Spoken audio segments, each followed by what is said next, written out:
Hey Northwest! I'm Richard Sullivan. And I'm Kaylin Wallace. This is our second to last episode of the year. It's bittersweet, but also that means that these last two episodes just have to be amazing. Let's not waste any time then.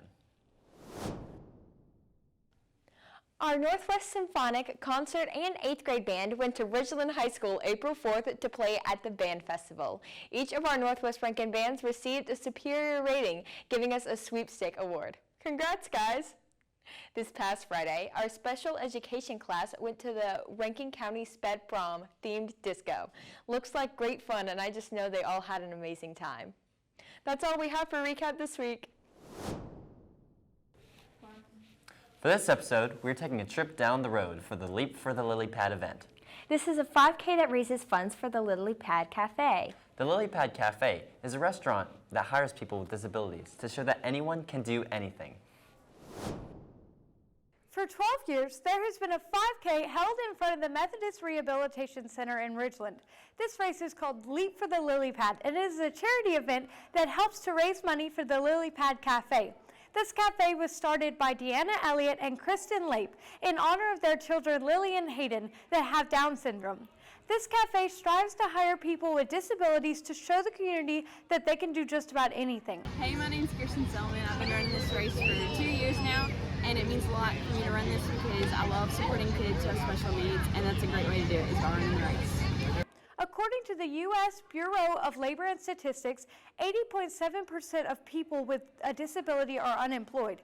The Lily Pad Cafe makes it their mission to help reach people with disabilities and teach them about the workforce. My name's John Larry McMillan. I'm from Richland, Mississippi.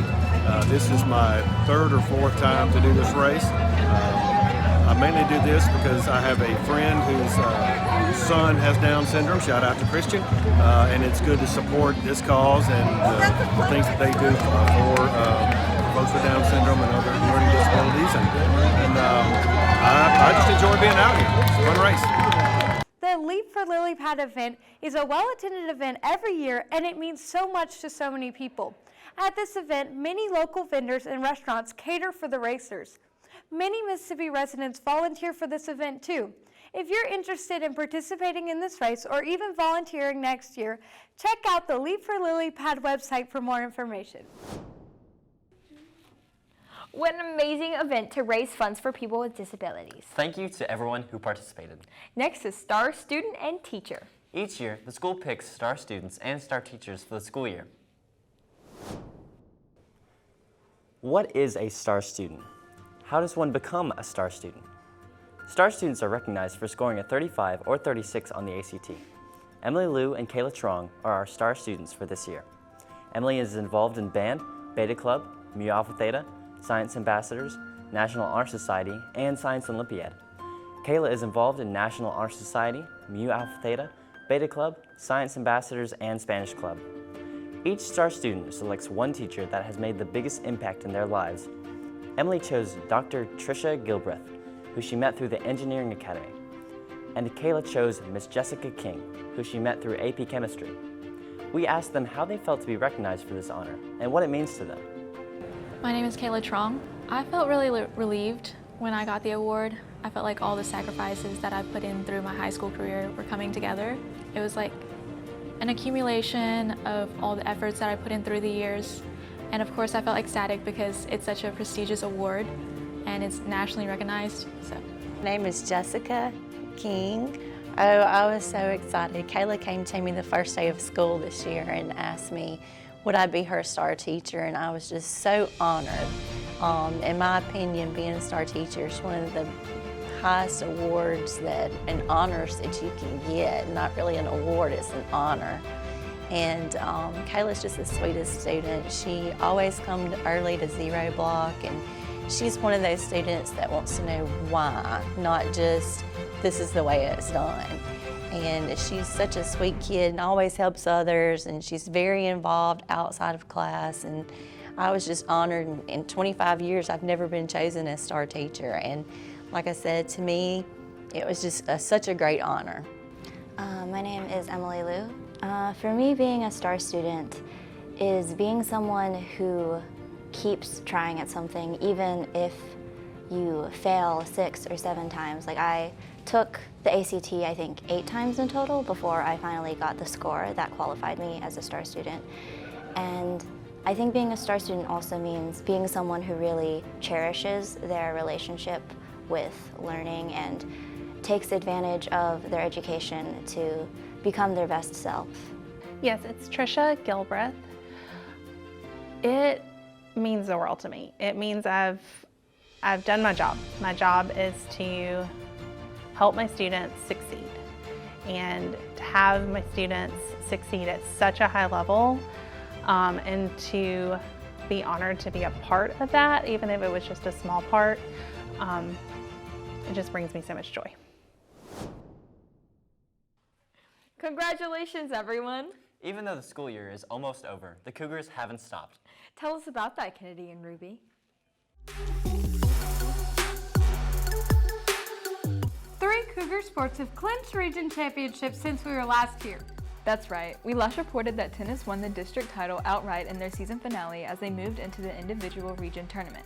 After going undefeated in region play, the Cougars had quite a showing at the region tournament. Jordan Dennis finished first in the girls singles, and 4 NWR doubles teams finished either first or second. The Cougars went 1-2 in the boys doubles as 2 NWR teams duked it out in the final. Om Patel and James Pacelli came out on top, defeating teammates Chris Shields and Jamie Bueller. Abby Thornton and Matthew Ketchum won the mixed doubles, and River Summerlin and Anna Sherman placed second in girls doubles.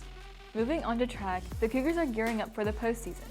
They compete today at MHSAA Region Meet, running against the teams from Brandon, Meridian, Pearl, Oak Grove, and Petal. Last week, they competed at the Woody Barnett Invitational hosted by Pearl and had several top 10 finishes.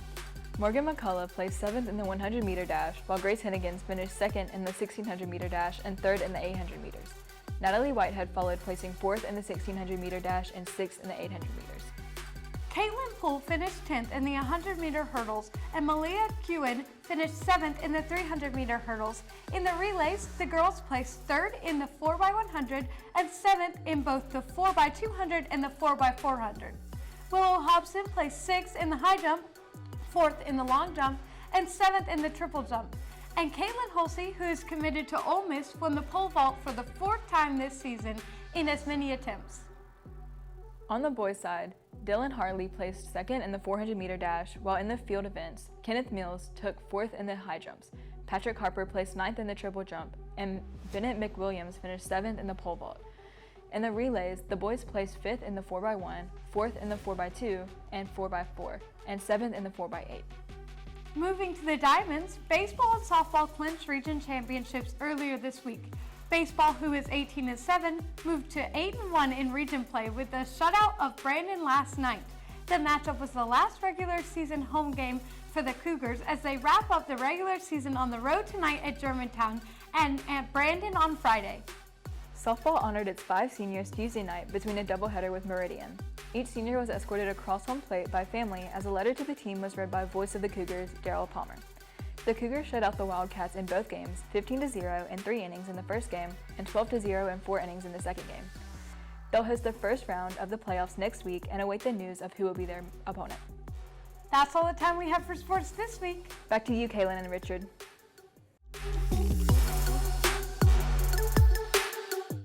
The Cougars will be working hard until the very end. Finally, we have a lot coming up.